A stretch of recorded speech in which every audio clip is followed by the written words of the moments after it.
Guten Abend. Hallo Mutter.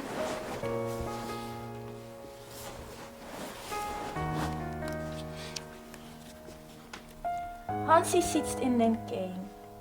Wo kommt Hansi jetzt rein? Da.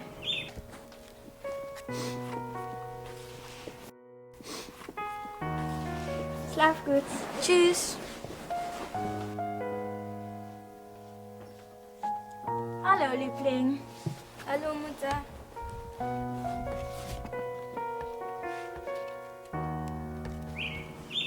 Wo würde er jetzt sein?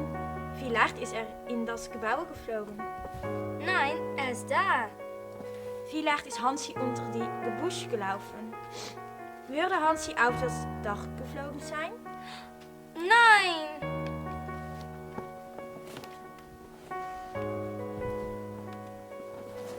Bis morgen.